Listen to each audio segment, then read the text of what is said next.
Baik, Assalamualaikum warahmatullahi wabarakatuh.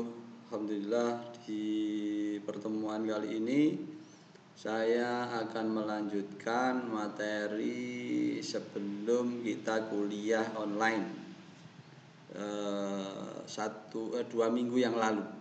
2 minggu yang lalu kita sudah sampai di slide diagram fase dan transformasi pada slide yang nomor 41. Ya. Jadi saya akan mereview di slide yang nomor 41. Di slide itu bercerita tentang bentuk diagram fasa, diagram transformasi isotermal. Yang sebelah kiri atas itu adalah isotermal untuk baja paduan eutektoid. Eutektoid berarti kandungan karbonnya adalah 0,8%. Sedangkan yang kanan bawah itu adalah diagram isotermal yang digunakan untuk baja paduan serinya 4340. Kalau tidak salah, kalau kodenya 4 itu baja kromoli dengan kandungan karbon bisa dilihat di kode terakhirnya itu. Kode terakhir yang ini. Ya. Nah, ini adalah menunjukkan kodifikasi baja 4340 dengan kandungan karbon 40/100% atau 0,4%. Nah, di situ ada catatan-catatannya. Austenit dilambangkan dengan A, B-nya bainit, P perlit, M-nya martensit, F-nya adalah ferrite. Ya, ferrite di situ disebut ferrite pro-eutektoid. Apa itu? Nah, coba diingat-ingat. Yang kemarin kalau tidak salah sudah saya jelaskan secara detail tentang bagaimana terjadinya ferrite pro-eutektoid ya dan seterusnya. Saudara harus buka lagi catatannya, diingat-ingat. Baik, ini mereview. Kemudian kita lanjutkan slide nomor 42. Nah, slide nomor 42 ini nanti sambil di rumah dibuka slide-nya atau di print dulu, kemudian bisa mengikuti apa yang saya sampaikan. Di slide nomor 42 itu bentuk latihan untuk transformasi isotermal. Latihannya ada 3 tuh, A, B, C. Jadi soal A, B, dan C. Misalkan soal nomor A itu, rapidly cool to 350 derajat Celcius, hold for 10.000 detik, and cool to room temperature. Nanti jadinya apa? Yang B, rapidly cool to 250, ya hold 100 detik, and cool to room temperature. Nanti jadinya fase apa? Yang C, rapidly cool to 650, kemudian hold 20 detik, rapidly cool to 400, hold 1000, kemudian didinginkan pada temperatur kamar. Nanti jadinya apa? Nah, di sini sudah ada uraian. Uraiannya Saman baca sendiri. Kemarin saya sudah jelaskan. Saya hanya mereview saja. Nah, kemudian kalau kita cermati nanti, ya uraian yang ada di slide nomor 42 ini nanti bisa dilihat di slide berikutnya, yang halaman slide nomor 43. Ini pun sudah saya sampaikan di kemarin. Ini saya mereview saja. Nah, misalkan yang A, B, dan C bisa dibaca sendiri. Jadinya apa? Ternyata yang A itu, transformasi yang A, jadinya adalah 100% bainit. Bagaimana itu? Jadi temperatur tinggi didinginkan dengan cepat di 350, ditahan 10.000 detik di quen, celup cepat, jadinya semuanya bainit. Itu contohnya. Demikian juga yang B. Yang B tadi, ya, dari temperatur tinggi didinginkan secara cepat di 250.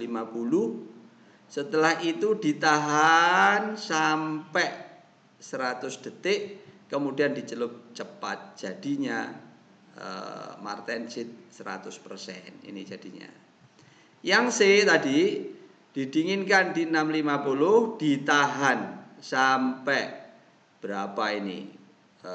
Mungkin 20 detik, Kemudian dicelup cepat di 400. Ya, setelah di 400 ya jadi apa itu? Pada saat ditahan sampai 20 detik jadinya sebagiannya sudah jadi perlit 50% karena sampai di titik 50%, garis putus-putus warna biru itu. Kemudian dicelup cepat ke 400, ditahan sampai 1000. Berarti nanti struktur akhirnya adalah 50% perlit dan 50% bainit.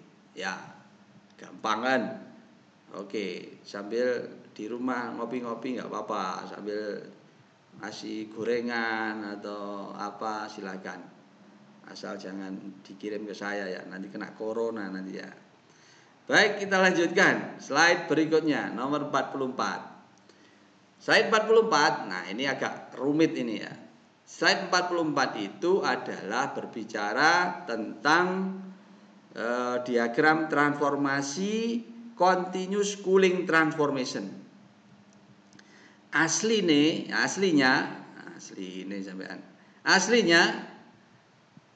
CCT itu didapatkan dari superimpus isotermal. Jadi kalau isotermal itu pendinginannya pada temperatur konstan, pada saat didinginkan secara kontinu nanti akan ada pergeseran. Karena saat pendinginan kontinu otomatis awal transformasi itu akan terjadi pada temperatur yang lebih rendah atau juga pada waktu yang lebih lama.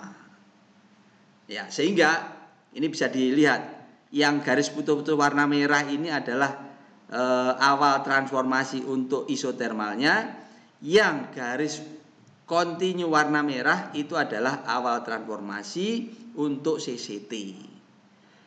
Ya, karena ada superimpus tadi mengalami pergeseran. Demikian juga yang warna biru. Warna biru yang merupakan garis akhir transformasi. Yang titik-titik itu untuk yang isotermal, yang continuous hijau ini adalah yang untuk CCT. Ya, paham ya? Jadi untuk CCT itu merupakan superimpus. Superimpus itu artinya maknanya adalah terjadi pergeseran saat dilakukan pendinginan kontinu. Bisa jadi waktunya lebih lama, bisa jadi temperaturnya lebih rendah lagi. Makanya ada pergeseran bentuk kurvanya. Oke, ya itu diambil untuk model pendinginan pada paduan eutectoid steel. Ingat eutectoid steel, berapa kandungan karbonnya? Ya, 0,8. Ya, harus ingat tuh, lupa RC nanti zaman ya. Baik, berikutnya kita lanjut. Nah, sekarang kita lihat ya, kalau sudah tadi bicara tentang kurva transformasinya. Nah, sekarang kita lihat bagaimana terjadinya transformasi secara kontinu atau continuous cooling transformation. Ini diambil tadi diagram CCT yang sudah disuperimpuskan. Ya, kemudian ada ya ini superimpusnya yang ini. Kurva merah dan hijau ini adalah kurva dari superimpus isotermal jadi CCT diagram. Ditambah dengan garis melengkung warna biru dan warna merah. Ini menunjukkan garis pendinginannya, kurva laju pendinginannya, warna biru. Makanya disebut di sini yang warna biru slow cooling curve. Ya, misalkan untuk jenis heat treatment full annealing disebut dengan slow cooling curve. Kalau full annealing berarti pendinginannya adalah di dalam furnace. Di dalam furnace sampai temperatur tertentu kemudian dimatikan. Yang warna merah itu adalah laju pendinginan yang moderately rapid cooling. Biasanya untuk normalizing. Normalizing itu bagaimana? Setelah spesimen dimasukkan di dalam furnace, kemudian setelah tercapai temperatur dan waktunya ditahan, spesimen diambil, ditaruh di luar, di udara terbuka. Itu namanya normalizing. Pendinginannya disebut dengan moderate rapid cooling. Ya, hasilnya juga akan berbeda. Hasil untuk yang full annealing coarse perlit, perlitnya butirannya besar-besar. sedangkan yang normalizing relatif lebih kecil. Ya, jadi itu perbedaan yang dihasilkan dari hasil proses pendinginan yang terjadi pada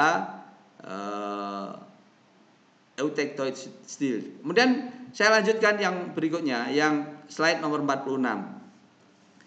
Slide nomor 46 berbicara tentang masih yang sama, masih baja eutectoid, tetapi di sini ditunjukkan dua kurva yang berbeda, kurva laju pendinginan yang berbeda. Yang pertama adalah kurva yang garis biru putus-putus. Ya, garis biru putus-putus dengan laju pendinginan di sini tertulis 35 derajat Celcius per detik. Sedangkan yang sebelah kanan yang warna merah putus-putus dengan laju 140 derajat Celcius per detik. Ya, dari sini sudah terlihat bahwa yang merah itu lajunya lebih cepat dibanding yang warna biru. Apa maknanya dua grafik ini? Jika lajunya kurang dari yang warna biru, kurang dari 35 derajat Celcius per detik, nanti struktur yang dihasilkan adalah austenit menjadi perlit. Ya, di sini kurang, misalkan 20 derajat Celcius per detik, nanti pasti akan menghasilkan perlit.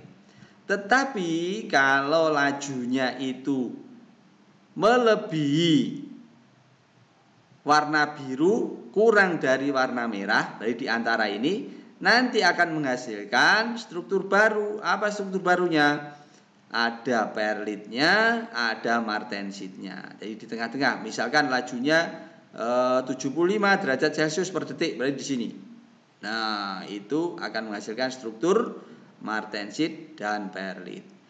Nah, kalau lajunya itu melebihi 140 derajat Celcius per detik, nah di sini seret gitu sampai bawah 100% martensit.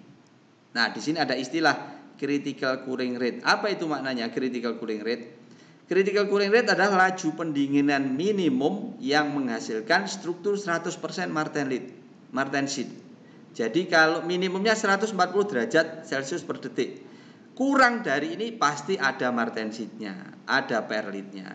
Tetapi kalau lebih cepat dari ini pasti martensit. Sehingga definisi critical cooling rate adalah laju pendinginan minimum yang menghasilkan 100% martensit, dan itu ada pada laju pendinginan 140 derajat Celcius per detik. Maka 140 derajat Celcius per detik ini disebut dengan laju pendinginan kritis. Oke, itu saja mungkin yang bisa saya sampaikan untuk penjelasan di continuous cooling transformation pada baja eutectic. Sampai jumpa di video berikutnya untuk bentuk diagram fase yang lebih rumit. Selamat menikmati. Terima kasih. Assalamualaikum warahmatullahi wabarakatuh.